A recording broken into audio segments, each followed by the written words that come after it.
The big excitement during intermission is all these balls presented by Bank of Hawaii, the sponsor tonight. And did you catch that?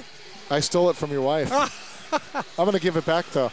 Here you go. In fact, just wanted to show everybody what was going on here during the They must have given out several hundred. It was actually kind of cool because all the Rainbow Warriors were digging in the boxes and they were throwing them into the stands too. So at one point, it was raining volleyballs all over the place. But you're right, Hawaii, they got to try to turn it tide. Remember what we talked about at the beginning of this match? Compete. And the coach is even saying, okay, even if we don't win this match, bottom line is we want to compete. Exactly. Because at least then you're in position to maybe pull out a victory or pull out a set. So let's see if Hawaii can compete in this third set. They've competed quite handily for the last couple of nights, and that time on the overpass, Biscaro taking care of business and Hawaii getting the first point. So as Tony Ching was talking about there in between sets, he said Hawaii's Charlie Wade has started 5 different players on the outside. Well, we've seen 2 new ones right now, Johan Timmer, the freshman from New Zealand, and Sador, kid from Canada. Yep. Brooke Sador joining his countryman Stephen Hunt on the court. Well, you know, Johan Timmer, this is a young man out of Auckland, New Zealand, who came here, started the first game against UC San Diego, that first match when Hawaii won in straight sets, and he and J.P. Marks, the 2 freshmen, came out and both of them played so well. But then never again over the ensuing matches did the 2 of them kind of jive together on the same night. And then that's when all the mixing and matching and experimenting started. And to this day, you know, Taylor Averill seems to have become more than anybody else the mainstay of that position. But when you're not winning matches and when you drop the first 2 sets, well, it gives Coach Wade an opportunity to say, okay, well, let's throw it back out there and make it up for grabs. He's definitely making it up for grabs. Is putting 2 new players in like this is really giving these 2 players a chance to put their best foot forward. Charlie Wade now has played 12 players. He only plays 14 in the MPSF, so he's hitting the limit. And K-Spear goes cross court and puts it inside the white line. Good serve, good set, good kill. Well, that was quite an angle that K-Spear just hit. Most outsides are just tooling the block and trying to just chisel it off the block, and instead K-Spear goes up and goes inside the 3-meter line. That's hard to do. And the service error on the part of the Bruins of UCLA evens up this third set at 3-all. Took the scoreboard in the arena a little bit of a while to get caught up, but our numbers are accurate, 3-3. And UCLA up 2-0. At last check, it was 2-2 next door. The Hawaii Rainbow baseball team against the Ducks of Oregon. And still 2-2, I'm told, now in the bottom of the 7th inning. And a good swing over there by Nick Vogel. Now formerly of the Pac-10 and now the Pac-12. Home of the Bruins and the Ducks. Good swing by Vogel, who seems to be getting better and better as he gets adjusted to moving from middle attacker to the opposite position. Lofi roofed at the net, and an opportunity for the Bruins now as Biscaro has to hit it back over, and Vogel comes up with the winner, the 6'9" senior. And very, very difficult to stop when he gets a good set close to the net. Here's an audibleized back quick set that Timmer really should have been there in tight to take that angle from. Costello couldn't get the pass up where anybody could handle it. And it's 6-3, and Charlie Wade quickly off the bench. He's going to signal for a timeout. So Hawaii wants to stop this UCLA run right now. We're going to take a break. 6-3 our score here in set number 3.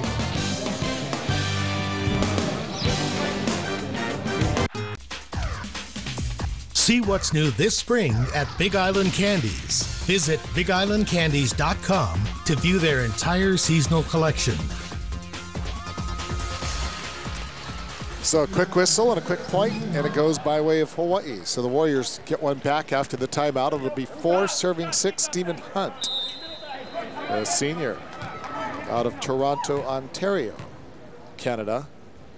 Johan Timmer getting a nice kill out of the timeout. And off the tape, he had an ace earlier that just kind of trickled right off Auckland taping down. Timmer and Lofi combine on the block off the hands of Lofi, but nobody there to cover. Lofi got a nice touch on that. Probably should have been picked up by the back row. I think Sador in a little bit tight there. Could have stayed a little bit deeper and gotten that touch. K-Spear back to serve it up for the Bruins. They lead it 7-4. And Brooks Sador. K-Spear, kind of he and Mottram had a little bit of a communication breakdown in the back row there. K-Spear at the last moment kind of came in there and just shanked it sideways and having a little conversation there with his. I'll tell you who's supposed to take that is libero supposed to take that. If the setter doesn't take it, the libero is supposed to take the next ball. And that's exactly what K-Spear is saying. He says, hey, you know, don't make me wait until the final decision. Just take it. And a good swing by Hawaii and a point. By UCLA. Amber. Excuse me. Nice kill. Said Hawaii by UCLA. Again, the middles for UCLA just devastating. And Sador comes in there and just cranks that one. Hits it hard, but unable to get the point. And the biggest lead of this third set now at 9-5. Good swing by Sador, but again, the defense. And Johan Timmer able to put one through. Once again, that imposing UCLA block. They've got 14 blocks now. It's just a giant number. Something Al Skate said he wanted to see his team do better. See Timmer get his second kill. Maybe he'll put up some numbers tonight that'll earn him back that opposite start. And all of a sudden, UCLA started to creep up there in their hitting percentage. They were down in the ones and then in the twos, and now here they are back up to 383. Which is their pretty much close to their average. Hawaii hitting 0.66, not good. 20 kills, 16 errors. And you mentioned the blocks on the part of UCLA, total of 14, Hawaii with only 2. Yeah, but if Hawaii 16 errors, guess what? 14 of those were hit into the UCLA block. So you got to give a lot of credit to UCLA. Their blocking is much better tonight than it has been the 3 times we've seen them play, the outrigger, and then last night and tonight, by far their best blocking tonight. And Timmer off the chest of K-Spear bounces back over. Brooks Sador goes cross court but out. And point for the Bruins. Not sure if that ball went off the hands or the chest of K-Spear, but Johan Timmer just fired that ball and it bounced right back over the net. So just shows you when things go wrong, or in the case of UCLA, go right. K-Spear, a fearless defender. He go right up his shoulder, I think. And here's Timmer again. Going right at the triple block off Quiroga's hands and out, so a point for Hawaii. And this is a big moment for Timmer. You know, this young man has been very patient and I'm sure frustrated. You come in, you're a freshman, you're highly touted, you start the first match, and then all of a sudden you find yourself on the outside looking in. So a big opportunity for him and for this man, Brooks Sador, who's seen quite a bit of playing action throughout this season. That ball pushed straight into the net on the part of Weston Dunlap. Another point for Hawaii. And they're back within 3. There's a rare error coming from the guy who arguably made the fewest errors in the country last year because he had the highest kill percentage. Wes Dunlap. Sador again to serve for Hawaii. Good serve, Mottram with the perfect pass, and flying out of the back row is K-Spear. That was a pretty good serve, I thought, by Sador, but Mottram popped it up right on the money to where the setter could set 4 players. There's the pop-up by Mottram right to the net. Look at that. Caldwell didn't even move. And back the other way, an ace serve by Quiroga. Brooks Sador diving after it, but unable to get it up. And now it's 13-8, and you can see this young man, Quiroga, kind of gritting his teeth. And, well, after that night that he had last night, well, there's just pretty much no way that he was going to match it. And he's still hitting in the negative, minus 222. Hunt, and that is in. Good set by Biscaro, almost from antenna to antenna, just on a rope, where Stephen Hunt could hit the line shot right there. Excellent play. Finally Hunt got a one-on-one situation. He's usually facing 2 or 3 blockers all night long. West again, and you could see the difference in the serving. And like Charlie Wade said, last night was just an anomaly. And Quiroga, another error, still hitting negative. But he does so much more for his team. He digs a lot of balls. He's an excellent passer. We saw him have a couple of great block solos there in set 2. So he'll stay on the court even if he's hitting negative, I think. Al Skates will not pull him off. Another serve off the net. K-Spear gets it, and then K-Spear set into the block of Hawaii. Lofi and Biscaro team up. Nick West keeps it alive. Lofi with the nice hands. And then the ball misplayed by UCLA, and Hawaii with the chance. And Lofi, oh, a tight set from Biscaro, who took that right off the net. And Kyle Caldwell's over there talking to the umpire saying, hey, he reached right over the net. He swatted the net and took that away from him. There's the pop-up by Vogel and Mottram. We'll see this tight play at the net and see who nets there. I think Dunlap did.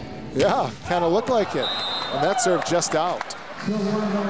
So Hawaii, look at service errors tonight. Hawaii with only 8, but they've also put up 3 aces. UCLA 5 aces and 7 service errors, so their number's very good.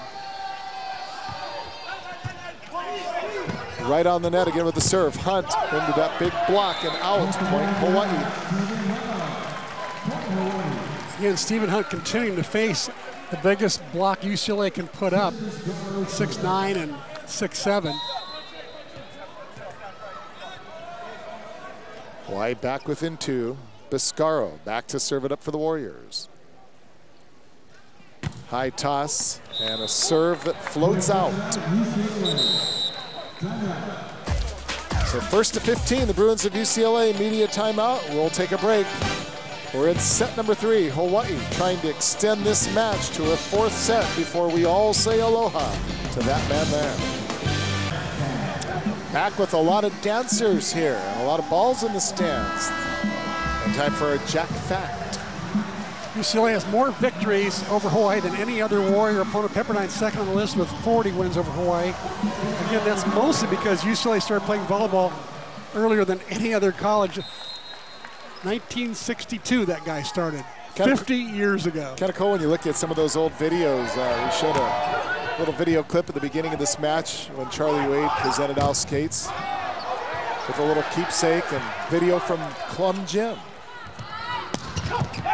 And K-Spear gets it through the hands of Lofi and puts it down, and the Bruins jump back out ahead by 4. K-Spear on the year hitting 296, which is an excellent number for an outside hitter. Tonight, though, lighting it up at 733. Hunt, and again, right into that formidable block, and that is Thomas Amberg. Amberg just dominant on that play. Yeah, they put Amberg over there on purpose. I think getting in on the end of it as well. I think Vogel was over there as well. But they put 2 big players on Hunt because they know that most of the sets are going to him, so they put their biggest blockers over there. And they sent K-Spear to the opposite side to block Sador or Timmer, one of the 2. After the service error by Caldwell, Hunt will be serving again for Hawaii. 13 serving 17. The high toss and a good serve, and Mottram gets it up. Vogel unable to put it down. Timmer maybe got a little bit of a break. Cut it off the top of the tape, and it just kind of squibbed sideways and fell down. Point Hawaii, kill for Timmer. Johan's doing a good job of keeping the ball in play, hitting it smart, tooling the block, going around the block, using the cable when he can. Oh, that was accidental, to be sure. But he is trying to win that spot back. That's for certain. J.P. Marks back in now for Brooks Sador. And Charlie Wade trying to come up with a combination that might extend this to a 4th set. And Scott Hartley, the second libero, being brought in for digging purposes.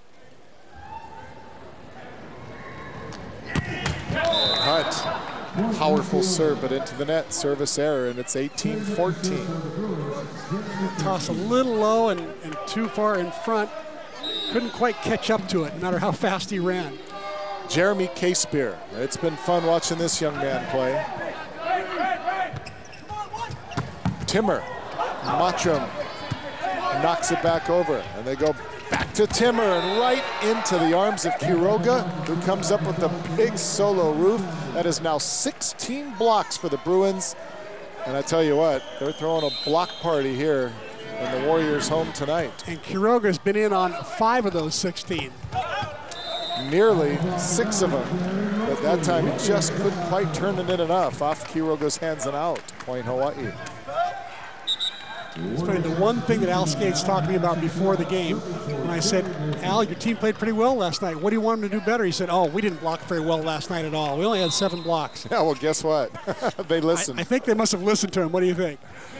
In to serve for Hawaii is Harrison Phelps.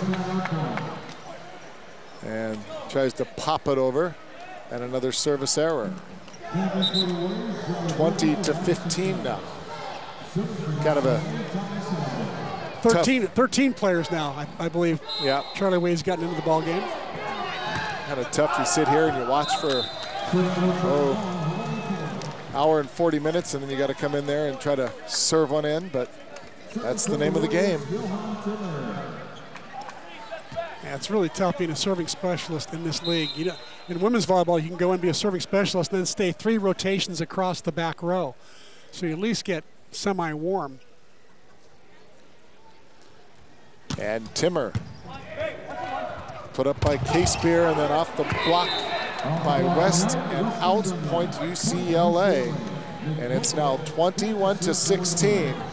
And the Bruins looking to make straight set work of Hawaii for the 2nd night in a row, for the 3rd time this season, if you include that match on January the 14th, the championship game of the Outrigger Invitational.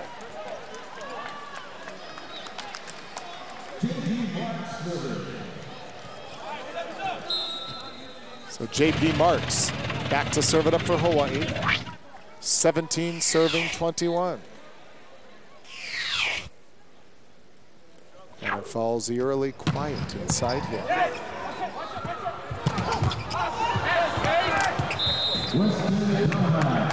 A good assist by you, but not enough to keep the rally alive. Yeah, nobody played the second ball. I should have hit it up higher, I guess.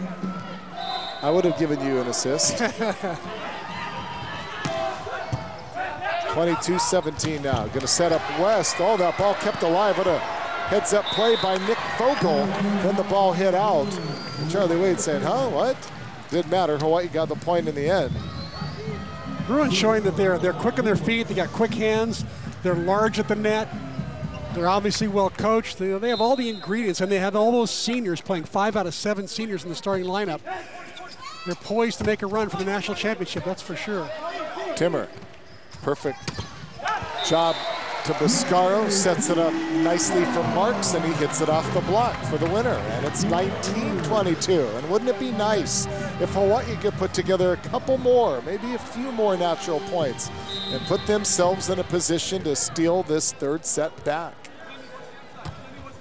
West, very cautious, gets it over. Doesn't want to afford an error now. What a beautiful dump shot. Kyle Caldwell, 6'9", the setter, just turns around, does a little spin move, and throws it down two-handed. Pretty good shot. You know, at 6'9", he can do those kind of things and get away with it. Doesn't have to jump very high, just tiptoe. Stephen Hunt, oh my.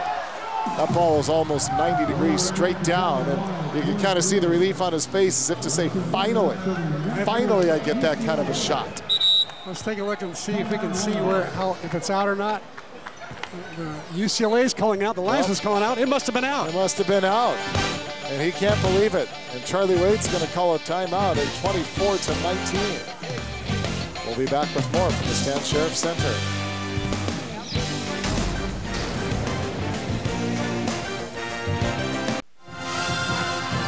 Al Skates kind of just sitting back and maybe taking in the moment. And I only could imagine what's going through his mind as he just replays all the memories that he has had here in Hawaii. And unfortunately, at the expense of the Warriors, most of them good memories on match point. And Hunt blocked, and that is it. The big defensive play by Kyle Caldwell, who comes in here and puts a cap on it. And for the second night in a row and the third time this season, the Bruins of UCLA showing why they're the #1 team in the land. Now, the story of the night really was UCLA's blocking. 17 blocks all told, Hawaii with only 2. So the Bruins had it all going at the net, really utilizing their size and disrupting Hawaii's offense. Hawaii only hitting .090 on the night, not about 200 points below their normal average. Meantime, UCLA hitting .366. So pretty good numbers put up by the Bruins. Well, they came in here and kind of started off tonight. It looked pretty good for the Warriors. They were inspired. They were getting their serves in. They pulled off a couple of ace serves. And from the get-go, you and I kind of looked at each other and said, all right, a much different feel, a much different energy. But in the end, the Bruins just proving to be so very strong with Jeff Hall. Has some words, and now Charlie Wade through the net. What can you say to that man? It hasn't been said by so many before, but you feel compelled to just tip your hat to him. Okay. And why not? 50 years. Pretty amazing. Let's go to head coach Charlie Wade now, standing by with our Dan Devone. All right, Howard, thanks so much. Coach, it looked as though you guys came out with some good energy early on and things looked good initially, and then UCLA, this team doesn't have any weaknesses, or so it appears. Well, they're pretty strong, and I don't think there's any doubt that their roster right now is certainly more experienced than ours, and they're physically pretty talented. You know, we came out and played well. I do think our sport could benefit from the use of replay. You know, television replay. Looks like the TV's camera's catching some stuff that maybe is getting unnoticed. So that's something maybe I can advocate for as we move forward, because we have it here every night and we get to watch the replays in here, and sometimes they're pretty obvious, but they're a talented team. There's no question. You know, they got a bunch of veterans, and they're big and physical, and they're just a little farther ahead than we are right now. Are you making reference? There was one obvious serve that everybody saw that was in. How far away are we realistically from having replay, do you think, at this level? Well, I think we're a ways away. Okay. You know, but I like I said, where it's available, I think you could benefit from it. Yeah. Coach, is this kind of a reminder? Just you talk about how good this UCLA team, but these are fifth-year seniors and seniors. Just kind of a reminder for everybody how young your team is, and maybe sometimes people have a tendency to forget. Yeah, you know, we played 5 freshmen outside hitters again tonight, and you know, there's no question it's a learning curve in the league. You know, and again, this is a really veteran team, and the other part that that just gets driven home is the whole 4.5 scholarships. You know, our sport has by far the least amount, so you're limited in how much you can impact your roster in terms of talent every year, and you know, we really like the future of our team, and we got a bunch of young talented players. But when we go against the veteran talented players, they're just ahead of us right now. All right, Coach, thanks so much for your time, and of course we'll see you next week. Howard, let's send it over to you. All righty, Dan, Coach Wade, thank you both very much. Well, Coach Charlie Wade talking about the youth of his team. With UCLA, you talk about the veteran leadership on the court and on the side of the court. They're graduating a bunch of seniors, and another graduate to be in a couple of months from now. Al skates. Aloha, my friend, 50 years, and we were just watching you on that match point thinking it must be amazing as you kind of just vision and reminisce and think in your own head about what's happened throughout those years. Well, you know, there's been a lot of great matches here, and I remember one, we had Paul Neapoli get 52 kills here one night. And in those days, the match could go 3.5 hours. We weren't even playing Hawaii, we were playing Santa Barbara. And if we beat Santa Barbara, Hawaii got in to the Final Four. And for the first time and only time, the people were yelling for UCLA to win and not booing Paul Neapoli, who was half Samoan. But he had his best night here that night. Coach, as you look back on the years here, in addition to that match, describe what it was like to play against Yuval Kotz in those years. Because those were pretty special years. Would you agree? Oh yeah, you had Steinmetzger and you had Mike Seeley and some pretty good teams. Yeah, we were pretty good. When Mike's senior year, we hit .420, which is an NCAA record. But Yuval Kotz was amazing. He had that great jump serve, left-hander. Aren't all great volleyball players left-handed, Coach? Yeah, some of them are. Yeah, like you. I vaguely remember. You guys had the University of Tel Aviv at Honolulu that year. You had 3 Israeli starters. Leone, yeah. And they were all good, but particularly Yuval. And he went on to have a great professional career after he left. But, well, you know, those were great matches. Do you remember the match when Yuval played against you in the finals that year? Yeah, that was 96. And the UCLA, at Poly, right? Yeah, UCLA, half of it was green. I think there were about 4,000 Hawaiians that came over for that match. It was incredible. Let me ask you I want to ask you if you remember another match. You remember coaching? I think it was back in the early 60s. Yeah. Against this guy? Yeah, we were both novice coaches. He was coaching Stanford, right? and I was coaching UCLA. And we were both working real jobs so we could afford to coach. And I had to do that for 35 years. I don't know how long your career lasted as a teacher. About the same, about the same, 37. But finally, I was full-time eventually. Yeah.